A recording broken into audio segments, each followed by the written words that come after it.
أعوذ بالله من الشيطان الرجيم بسم الله الرحمن الرحيم وإذ قلتم يا موسى لن نؤمن لك حتى نرى الله جهرة فأخذتكم الصاعقة وأنتم تنظرون صدق الله العلي العظيم. ബനൂ ഇസ്രായേലിന് അള്ളാഹു ചെയ്ത നിഅമത്തുകളെ ഓരോന്നോരോന്നായിട്ട് എണ്ണുകയാണ്. ആദ്യം എണ്ണിയത് അവരെ ഫിർഔനിൻ്റെ ഭയാനകരമായ ശിക്ഷയിൽ നിന്നും രക്ഷപ്പെടുത്തിയ കാര്യമാണ്. ഫഅൻജയ്നാക്കും, നിങ്ങളെ നാം രക്ഷപ്പെടുത്തി, വഗറക്ന ആല ഫിർഔന, ഫിർഔനിൻ്റെ ആളുകളെ മുക്കിക്കൊന്നു, വാന്തും തൻളുറൂൻ, നിങ്ങൾ നോക്കി നിൽക്കെ. ആ കാര്യമാണ് ഒന്നാമത് പരാമർശിച്ചത്. അവരുടെ ചരിത്രത്തിൽ ഏറ്റവും പ്രധാനപ്പെട്ട സംഗതിയാണ്. കുറേ കാലം അടിമകളായി ഈജിപ്തിൽ നിന്നതിന് ശേഷം അവിടുന്ന് അവരെ മൂസ മുഖാന്തരം അള്ളാഹു മോചിപ്പിച്ചു. അതിനുശേഷം മൂസാക്ക് അള്ളാഹു 40 നാൾ വാഗ്ദാനം ചെയ്തു. മൂസാക്ക് കിതാബ് നൽകി, ഫുർഖാൻ നൽകി.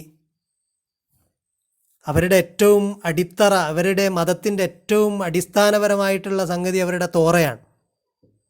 അത് മൂസാക്ക് അള്ളാഹു നൽകിക്കൊണ്ടിരിക്കുന്ന സമയത്ത് അവരൊരു കാളക്കുട്ടിയെ ഉണ്ടാക്കുകയും കുറച്ചു പേർ നിങ്ങൾ ചെയ്തു എന്നാണ് ഖുർആനിൽ പറയുന്നത്. തഖത്തുമുൽ ഇജ്ല, നിങ്ങളൊരു കാളക്കുട്ടിയെ സ്വീകരിച്ചു. നിങ്ങളെന്ന് പറഞ്ഞാൽ നിങ്ങളിൽപ്പെട്ട കുറേ ആളുകൾ. അങ്ങനെയാണ് ഖുർആൻ്റെ പ്രയോഗം. നിങ്ങൾ ചെയ്തു, നിങ്ങൾ ചോദിച്ചു, നിങ്ങൾ പറഞ്ഞു എന്നൊക്കെ പറഞ്ഞാൽ കമ്മ്യൂണിറ്റിയിലുള്ള മുഴുവൻ ആളുകളല്ല, അതിൽപ്പെട്ട ആളുകൾ. ചിലപ്പോൾ അതിൽപ്പെട്ട കുറേ ആളുകൾ, ചിലപ്പോൾ അതിൽപ്പെട്ട കുറച്ചാളുകൾ. അപ്പോൾ നിങ്ങളിൽ നിന്ന് കുറച്ചാളുകൾ കാളക്കുട്ടിയെ സ്വീകരിച്ചു. മൂസ തിരിച്ചു വന്നപ്പോൾ പറഞ്ഞു, ഫതൂബു ഇലാ ബാരിക്കും, നിങ്ങളുടെ റബ്ബിലേക്ക് മടങ്ങൂ. ഫഖ്തുലു അൻഫുസക്കും, മടങ്ങാത്ത ആളുകളെ കൊല്ലൂ. പക്ഷെ അവരൊക്കെ മടങ്ങിയപ്പോൾ അള്ളാഹു പറയുന്നു, ഫതാബ അലൈക്കും, നിങ്ങളുടെ തൗബ അള്ളാഹ് സ്വീകരിച്ചു. ഇന്നഹു വ തവ്വാബുർ റഹീം, അവൻ റഹീമായ തവ്വാബാണ്, കാരുണ്യമുള്ള പശ്ചാത്താപം സ്വീകരിക്കുന്നവനാണ്. ഈ 2 സംഭവങ്ങൾ പറഞ്ഞതിന് ശേഷമാണ്, അഥവാ ഫിറഔനിൽ നിന്ന് രക്ഷപ്പെടുത്തിയ സംഗതിയും മൂസാക്ക് തൗറാത്ത് നൽകാൻ പോയതും തുടർന്ന് കാളക്കുട്ടിയെ ഉണ്ടാക്കിയ സംഭവവും പറഞ്ഞതിന് ശേഷമാണ് അള്ളാഹു പറയുന്നത്, വൈദ് ഖുൽതും യാ മൂസാ ലൻ നുഅ്മിന ലക, നിങ്ങൾ മൂസയോട് പറഞ്ഞപ്പോൾ ലൻ നുഅ്മിന ലക, ഞങ്ങൾ നിന്നെ ഭാവിയിൽ അംഗീകരിക്കാതെ വരും, ഹത്താ നറല്ലാഹ ജഹ്റ, അള്ളാഹുവിനെ ഞങ്ങൾ പ്ലെയിനായിട്ട് കണ്ടിട്ടില്ലെങ്കിൽ, ഫഅഖദതുകുമു സ്വായിക്ക, എന്നിട്ട് സ്വായിക്കത്ത് നിങ്ങളെ പിടികൂടി, തീയും ഇടിയുമൊക്കെ നിങ്ങളെ പിടികൂടി, വാന്തും തൻളുറൂൻ, നിങ്ങൾ നോക്കി നിൽക്കെ. അപ്പോൾ നിങ്ങൾക്ക് കാണാൻ പറ്റുന്ന ഒരു തരത്തിലുള്ള ശിക്ഷയാണത്. ഒന്നുകിൽ ശിക്ഷയാണ്, അല്ലെങ്കിൽ അവരെ ബോധ്യപ്പെടുത്തുന്ന എന്തോ ഒന്നാണ്. 2 രീതിയിലും ഇതിനെ വ്യാഖ്യാനിക്കപ്പെട്ടിട്ടുണ്ട്. ഒന്ന്, വളരെ അറഗൻലി കുറച്ചാളുകൾ മൂസയോട് ചോദിച്ചു എന്നതാണ്. മൂസയോട് അതിൽപ്പെട്ട കുറച്ച് ആളുകൾ വളരെ അറഗൻലി ചോദിച്ചു, ഞങ്ങൾക്ക് നേരിട്ട് അള്ളാനെ കാണണം, നീ പറയുന്നൊന്നും ഞങ്ങൾക്ക് വിശ്വാസമില്ല. അങ്ങനെ മൂസയോട് ഡിമാൻഡ് ചെയ്തപ്പോൾ അവരെ ഒരു ഇടിത്തീ പിടികൂടിയതാണ്, ബാക്കിയുള്ള ആളുകളൊക്കെ നോക്കി നിൽക്കെ. എന്നാൽ അങ്ങനെയല്ലാതെയും വ്യാഖ്യാനിച്ചവരുണ്ട്. ഇത് മൂസ സെലക്ട് ചെയ്ത 70 പേര് ചോദിച്ചതാണ് എന്നതാണ് ഒരു വ്യാഖ്യാനം. സൂറ അഹ്റാഫിൽ അള്ളാഹുവിൻ്റെ മീഖാത്തിന് വേണ്ടി ബനൂ ഇസ്രായേലിൽ നിന്ന് 70 പേരെ തിരഞ്ഞെടുക്കാൻ മൂസയോട് പറയുന്നുണ്ട്. ആ കാര്യം ബൈബിളും പറയുന്നുണ്ട്. അവരുടെ പ്രമാണിമാരിൽ, ബനൂ ഇസ്രായേലിലെ പ്രമാണിമാരിൽ നിന്ന് 70 പേരെ തിരഞ്ഞെടുക്കാൻ. അങ്ങനെ തിരഞ്ഞെടുത്ത ആളുകളാണ് ചോദിച്ചത്. അങ്ങനെയാണെങ്കിൽ അവർ സ്വാലിഹീങ്ങളായ ആളുകളാണ്. യോശുവ പ്രവാചകൻ ഉൾപ്പെടെയുള്ള ആളുകൾ അതിലുണ്ട്. യൂഷ നബി ഉൾപ്പെടെയുള്ള ആളുകളാണ്. അപ്പം അവർ സ്വാലിഹീങ്ങളായ ആളുകളാണ്. അപ്പം അവർ ചോദിച്ചിരിക്കുന്ന ചോദ്യം എന്തായാലും അറഗൻലി ചോദിച്ചതാകില്ല. മൂസയൊക്കെ പറഞ്ഞല്ലോ, റബ്ബേ നിന്നെ എനിക്കൊന്ന് കാണിച്ചു തരുമോ എന്ന്. അല്ലെങ്കിൽ ഇബ്രാഹിം അലൈഹിസ്സലാം പറഞ്ഞല്ലോ, കൈഫ തുഹിയിൽ മൗത്ത, നീ എങ്ങനെയാണ് മരിച്ചവരെ ജീവിപ്പിക്കുന്നത് എന്ന്. അങ്ങനെയൊക്കെ ഒരു ആവശ്യം പറഞ്ഞതാണ്. അങ്ങനെ ആവശ്യം പറഞ്ഞപ്പോൾ അവർക്ക് സ്വായിക്കത്ത്, അവർ നോക്കി നിൽക്കേ സ്വായിക്കത്ത് അവരെ പിടികൂടിയതാണ്. മൂസയും ചോദിച്ചപ്പോൾ മൂസ ബോധം കെട്ട് വീഴുകയാണല്ലോ ഉണ്ടായത്. പർവ്വതം ഛിന്ന ഭിന്നമായി. അള്ളാഹു ആ പർവ്വതത്തിലേക്ക് നോക്കാൻ പറയുകയും പർവ്വതം ഛിന്ന ഭിന്നമാവുകയും ചെയ്തപ്പോൾ മൂസ ബോധം കെട്ടു വീണു എന്നാണല്ലോ ഖുർആൻ പറയുന്നത്. അപ്പം അതുപോലെ അവരും അള്ളാഹുവിനെ കാണണമെന്നാവശ്യപ്പെട്ടപ്പോൾ അവർക്ക് അത്തരത്തിലുള്ള ഒരു അനുഭവം ഉണ്ടായതാണ് എന്നതാണ് ഒരു വ്യാഖ്യാനം. അങ്ങനെ പറയാനുള്ള കാരണം അവർ പറയുന്നത് ലാ നുഅ്മിന എന്നല്ല, ലൻ നുഅ്മിന എന്നാണ്. മാത്രമല്ല നുഅ്മിന ലക്ക എന്നാണ്, നുഅ്മിന ബിക്ക എന്നല്ല. നിന്നെ ഞങ്ങൾ വിശ്വസിക്കുന്നില്ല എന്നല്ല പറയുന്നത്. നിന്നിൽ ഞങ്ങൾ ഭാവിയിൽ നിന്നെ അംഗീകരിക്കാതെ വരും. അള്ളാഹുവിനെ നേരിട്ട് കണ്ടിട്ടില്ലെങ്കിൽ ഞങ്ങൾ അള്ളാഹിനെ അംഗീകരിക്കില്ല എന്നോ അള്ളാഹുവിനെ വിശ്വസിക്കില്ല എന്നോ അല്ല. അള്ളാഹുവിനെ കണ്ടില്ലെങ്കിൽ നിന്നെ ഞങ്ങൾ ഭാവിയിൽ അംഗീകരിക്കാതെ വന്നേക്കും. ഇബ്നു ആഷൂർ റഹ്മഹുള്ള പറയുന്നു, വമഅന ലൻ നുഅ്മിന ലക യഹ്തമിലു അന്നഹും തവക്കഉൽ കുഫ്റ ഇല്ലം യറൗല്ലാഹ തആല. അവർ എക്സ്പെക്റ്റ് ചെയ്തതാണ് കുഫറിനെ, അള്ളാഹുവിനെ അവർ കണ്ടിട്ടില്ലെങ്കിൽ. ഐ അന്നഹും യർത്തദ്ദൂന ഫിൽ മുസ്തഖ്ബലി അൻ ഈമാനിഹിം. അവർ ഭാവിയിൽ അവരുടെ ഈമാനിൽ നിന്ന് വ്യതിചലിച്ചു പോകും എന്നവർ എക്സ്പെക്റ്റ് ചെയ്തതാണ്. അതിൻ്റെ കാരണം അദ്ദേഹം പറയുന്നു, ലി അന്ന ലൻ ലിനഫീൽ മുസ്തഖ്ബലി. ലൻ എന്നത് ഭാവിയുടെ നെഗേഷന് വേണ്ടി പറയുന്നതാണ്. കാല സീബവൈഹി, ഭാഷാപണ്ഡിതനായ സീബവൈഹി റഹ്മത്തുള്ളയെ ഉദ്ധരിച്ചുകൊണ്ട് അദ്ദേഹം പറയുന്നു, ലാ ലിനഫി യഫ്അലു വലൻ ലിനഫി സയഫ്അലു. ലൻ എന്നത് ഭാവിയിൽ ഞാൻ ചെയ്യും എന്നതിൻ്റെ നെഗേഷനാണ്, അഥവാ ഞാൻ ചെയ്യില്ല ഭാവിയിൽ. ഇപ്പം ഇവിടെ പറഞ്ഞിരിക്കുന്നത് ലൻ നുഅ്മിന ലക എന്നാണ്. ഭാവിയിൽ ഞങ്ങൾ നിന്നെ അംഗീകരിക്കാതെ വരും, അംഗീകരിക്കില്ല ഞങ്ങൾ കണ്ടിട്ടില്ലെങ്കിൽ. അപ്പോൾ ഫഹദത്തുക്കും സ്വായിക്കത്തു വാന്തും തല്ലുറു, നിങ്ങൾ നോക്കി നിൽക്കെ സ്വായിക്കത്ത് നിങ്ങളെ പിടികൂടി. കാരണം പുറപ്പാട് പുസ്തകത്തിലും നമുക്കിതുപോലെ കാണാൻ കഴിയും.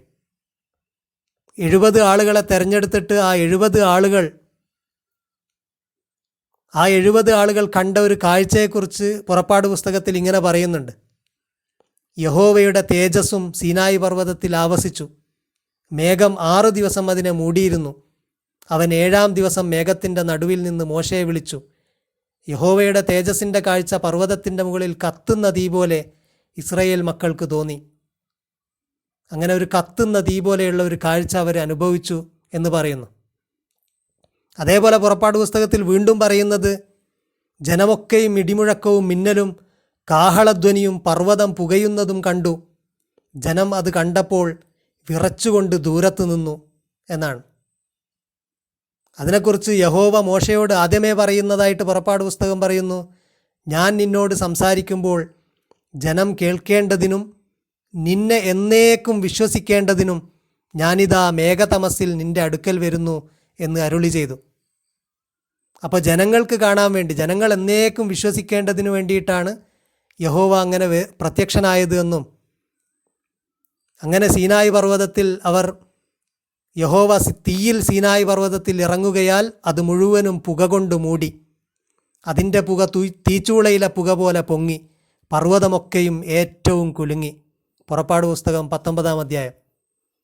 യഹോവ സീനായി പർവ്വതത്തിൽ യഹോവയുടെ തേജസ് പ്രത്യക്ഷപ്പെട്ടപ്പോൾ പുക കൊണ്ട് മൂടുകയും തീച്ചൂളയിലെ പുക പോലെ പൊങ്ങുകയും പർവ്വതമൊക്കെയും കുലുങ്ങുകയും ചെയ്തു എന്നാണ് പറയുന്നത്. സൂറ അറാഫിലും ഈ സംഭവം പറയുന്നു. അവിടെ സ്വായിക്കത്ത് എന്നതിന് പകരം കുലുക്കം എന്നാണ് അവിടെയും പറഞ്ഞത്. അവിടെ കുലുങ്ങി എന്നാണ് പറഞ്ഞത്. കുലുക്കം പിടികൂടിയപ്പോഴാണ് മൂസ അലൈഹിസ്സലാം പ്രാർത്ഥിക്കുന്നത്. അപ്പോൾ ഒന്നുകിൽ അങ്ങനെ ഇത് നല്ല രീതിയിലുള്ളൊരാവശ്യം ഉന്നയിക്കുകയും അള്ളാഹു അവർക്ക് ഒരായത്ത് എന്നുള്ള രീതിയിൽ, മുഅ്ജിസത്ത് എന്നുള്ള രീതിയിൽ കാണിച്ചു കൊടുക്കുകയും ചെയ്തതാണ്. അതിനൊരു മുഅ്ജിസത്തായിട്ട് കാണാൻ കഴിയും. വഹാദ ഖാരിഖു ആദത്തിൻ ജഅലഹുല്ലാഹു മുഅ്ജിസത്തൻ ലി മൂസ ഇസ്തിജാബത്തൻ ലി ദുആഇഹി വ ഷഫാഅത്തിഹി ഔ കറാമത്തൻ ലഹും മിൻ ബഅദി തഅദീബിഹിം ഇൻ കാന സായിലൂന ഹുമുസ് സബഈന ഫഇന്നഹും മിൻ സാലിഹി ബനി ഇസ്രായേൽ. ഇമാം ഇബ്നു ആഷൂർ റഹ്മത്തുള്ള പറയുന്നു, അതൊരു മുഅ്ജിസത്താണ്. അതുമാത്രമല്ല തുടർന്ന് വരുന്ന ആയത്തിൽ പറയുന്നതും, സുമ്മ ബഅസ്നാ മിൻ ബഅദി മൗതിക്കും ലഅല്ലക്കും തഷ്കുറൂൻ. അതിനുശേഷം നിങ്ങളുടെ അതോടൊപ്പം ബഅസ്നാക്കും നിങ്ങളെ ഉയർത്തെഴുന്നേൽപ്പിച്ചു, മിൻ ബഅദി മൗതിക്കും നിങ്ങളുടെ മരണത്തിന് ശേഷം, ഇതിനെയും 2-3 രീതിയിൽ വ്യാഖ്യാനിച്ചവരുണ്ട്. ഹക്കീക്കിയായ രീതിയിൽ, ലിറ്ററലായ നേരായ രീതിയിൽ അവർ മരണപ്പെട്ടു എന്നും അനന്തരം അള്ളാഹു അവരെ ഉയർത്തെഴുന്നേൽപ്പിച്ചു എന്നും പറയുന്നുണ്ട്. അങ്ങനെ വ്യാഖ്യാനിക്കുന്നതിന് കുഴപ്പമില്ല. കാരണം അങ്ങനെ മരണവും ഉയർത്തെഴുന്നേൽപ്പും സാധ്യമാണ്.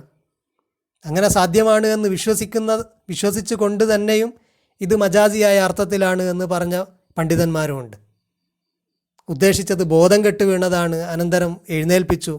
ഇനി അതല്ല, മോറലി ആയിട്ടുള്ള ഡിക്ലിനേഷനാണ്, അവർ ധാർമ്മികമായിട്ടും ഈമാനികമായിട്ടും തകർച്ചയിലുണ്ടായിരുന്ന ആളുകളെ ഇത്തരം അനുഭവത്തിലൂടെ അള്ളാഹു ഉയർത്തെഴുന്നേൽപ്പിച്ചതാണ് എന്നൊക്കെ വ്യാഖ്യാനിക്കുന്നുണ്ട്. പക്ഷേ അത്തരം മജാസിയായ ആലങ്കാരികമായുള്ള വ്യാഖ്യാനം ഹക്കീക്കിയായ രീതിയിലുള്ള മരണവും ഉയർത്തെഴുന്നേൽപ്പും സാധ്യമല്ല എന്ന് കരുതിക്കൊണ്ടാകരുത്. പ്രകൃതിയിൽ ചില നിയമങ്ങളുണ്ട്, മരിച്ചാൽ ഉയർത്തെഴുന്നേൽക്കില്ല, അതുകൊണ്ട് അത് അസാധ്യമാണ് എന്ന് വിശ്വസിച്ചുകൊണ്ടാകരുത്. കാരണം ഇനി ഭാവിയിലൊരു സാങ്കേതിക വിദ്യ വരികയും മരിച്ച ആൾ ഉയർത്തെഴുന്നേൽക്കുകയും ഒക്കെ ചെയ്യുന്നുണ്ടെങ്കിൽ അത് അത്തരം വിശ്വാസികളെ അപകടത്തിലേക്ക് കൊണ്ടെത്തിക്കും. യഥാർത്ഥത്തിൽ വിശ്വാസികളുടെ ഈമാൻ എന്താണ്? ഓരോ പൊടിയും, ഒരു പൊടി പോലും ഭൂമിയിൽ അനങ്ങുന്നത് അള്ളാഹുവിൻ്റെ തീരുമാനവും അവൻ്റെ നിശ്ചയവും അവൻ്റെ അനുമതി പ്രകാരമാണ്. ഇവിടെ എന്ത് സംഭവിച്ചാലും അവൻ്റെ അനുമതി പ്രകാരം അവൻ ചെയ്യുന്നതാണ്, അവൻ്റെ തീരുമാനം അവൻ നടപ്പിലാക്കുന്നതാണ്. അതുകൊണ്ട് ഇനി എന്ത് സംഭവിച്ചാലും, മരിച്ചവർ ഉയർത്തെഴുന്നേറ്റാലും അത് അവൻ ചെയ്യുകയാണ്. അപ്പോൾ അത് അങ്ങനെ വിശ്വാസം ഉണ്ടായിരിക്കെ തന്നെയാണ് ഇത് മജാസിയായ രീതിയിൽ വ്യാഖ്യാനിച്ച പണ്ഡിതന്മാരുള്ളത്. അല്ലാതെ ഇത്തരത്തിൽ ഒരു വിശ്വാസം അവർക്ക് ബുദ്ധിമുട്ടായതുകൊണ്ടല്ല. അനന്തരം അള്ളാഹു പറയുന്നു, ഈ ഒരു സംഭവം പറഞ്ഞതിന് ശേഷം എന്തായാലും അവർക്ക് ചെയ്ത നിഅമത്തുകളെ എണ്ണുന്ന കൂട്ടത്തിൽ എണ്ണിയതാണ് എന്നും കൂടെ സ്മരണീയമാണ്.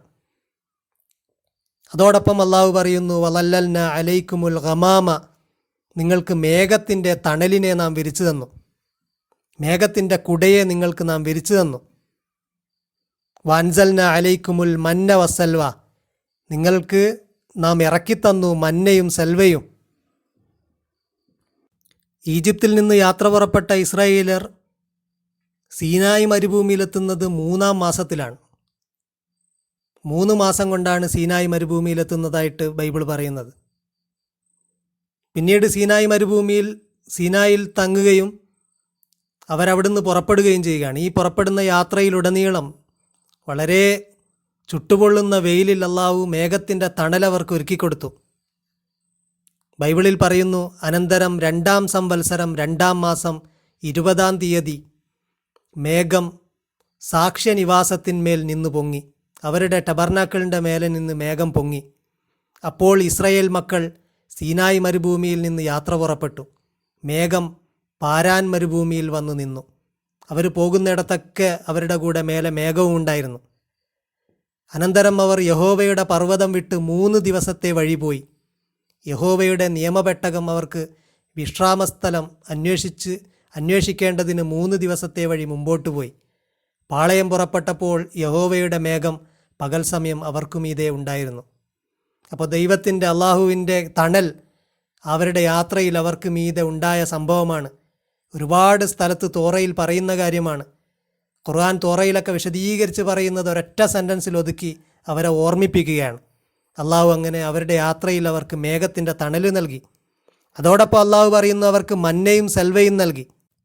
അതിനെക്കുറിച്ച് ബൈബിളിൽ പറയുന്നത് കാണാൻ കഴിയും. സംഖ്യാപുസ്തകത്തിൽ അവർ കംപ്ലൈൻറ്റ് ചെയ്യുന്നതായിട്ട്, ഞങ്ങൾ മിസ്രയീമിൽ വെച്ച് വില കൂടാതെ തിന്നിട്ടുള്ള മത്സ്യം, വെള്ളരിക്ക, മത്തങ്ങ, ഉള്ളി, ചുവന്നുള്ളി, ചിറ്റുള്ളി എന്നിവ ഞങ്ങൾ ഓർക്കുന്നു. ഇപ്പോഴോ ഞങ്ങളുടെ പ്രാണൻ പൊരിഞ്ഞിരിക്കുന്നു, ഈ മന്നയല്ലാതെ ഒന്നും കാണാനില്ല എന്ന് പറഞ്ഞു. അവരുടെ കംപ്ലൈൻ്റാണ്, ഞങ്ങൾക്കിപ്പോൾ മന്ന മാത്രമാണ് കിട്ടുന്നത്. ഈജിപ്തിൽ വെച്ച് ഞങ്ങൾക്ക് പലതും കിട്ടിയിരുന്നു. മന്നയോ കൊത്തമ്പാരി പോലെയും, അതിനെക്കുറിച്ച് പറയുന്നത് കൊത്തമ്പാരി പോലെയാണ്. അതിനെ ജനം നടന്നു പെറുക്കി തരികല്ലിൽ പൊടിച്ചിട്ടോ ഉരലിൽ ഇടിച്ചിട്ടോ കലത്തിൽ പുഴുങ്ങി അപ്പമുണ്ടാക്കും. അതിൻ്റെ രുചി എണ്ണ ചേർത്തുണ്ടാക്കിയ ദോശ പോലെയായിരുന്നു. അങ്ങനെയാണ് അവർ അതിനെക്കുറിച്ച് പറയുന്നത്, സംഖ്യാപുസ്തകം പറയുന്നത്. രാത്രി പാളയത്തിൽ മഞ്ഞ് പൊഴിയുമ്പോൾ മന്നയും പൊഴിയും. ജനം കുടുംബമായി ഓരോരുത്തൻ താന്താൻ്റെ കൂടാരവാതിൽക്കൽ വെച്ചു കരയുന്നത് മോശ കേട്ടു. അപ്പോൾ ഈ കംപ്ലൈൻറ്റ് മോശ കേട്ടു എന്നാണ്, ഞങ്ങൾക്ക് മന്ന മാത്രമേ കിട്ടുന്നുള്ളൂ. അപ്പോൾ മന്ന അത്തരത്തിലുള്ളൊരു ധാന്യമാണ്. അത്തരത്തിൽ അവർക്ക് കിട്ടി പൊടിച്ച് ഉരലിൽ ഇടിച്ചിട്ടോ കലത്തിൽ പുഴുങ്ങിയിട്ടോ ഒക്കെ അപ്പമുണ്ടാക്കുന്ന ഒരു സാധനമാണ് മന്ന. അതിനെ അള്ളാഹു അവർക്ക് നൽകി. പക്ഷേ അവർക്കതിൽ കംപ്ലൈൻ്റ് ഉണ്ടായിരുന്നു. ആ കാര്യം ഖുർആൻ തന്നെ പറയുന്നു. പക്ഷേ അള്ളാഹു വലിയൊരു നിഅമത്തായിട്ട് പറയുന്നു, അവർക്ക് ആ മരുഭൂമിയിലെ യാത്രയിൽ അള്ളാഹു മന്ന നൽകി, അവർക്ക് സെൽവയും നൽകി. അവരുടെ ഈ കംപ്ലൈൻറ്റിന് ശേഷം അവരിങ്ങനെ മന്ന മാത്രം കിട്ടി ഞങ്ങൾ മടുത്തു എന്ന് കംപ്ലൈൻറ്റ് മോശ കേട്ടപ്പോൾ, മൂസ അലൈഹിസ്സലാം കേട്ടപ്പോൾ, മൂസ അലൈഹിസ്സലാം അള്ളാഹുവിനോട് ദുആ ചെയ്യുന്നതായിട്ട്, യഹോവയോട് കംപ്ലൈൻറ്റ് പറയുന്നതായിട്ട് സംഖ്യാപുസ്തകം പറയുന്നു. അപ്പോൾ മോശ യഹോവയോട് പറഞ്ഞത്, നീ അടിയനെ വലച്ചതെന്ത്?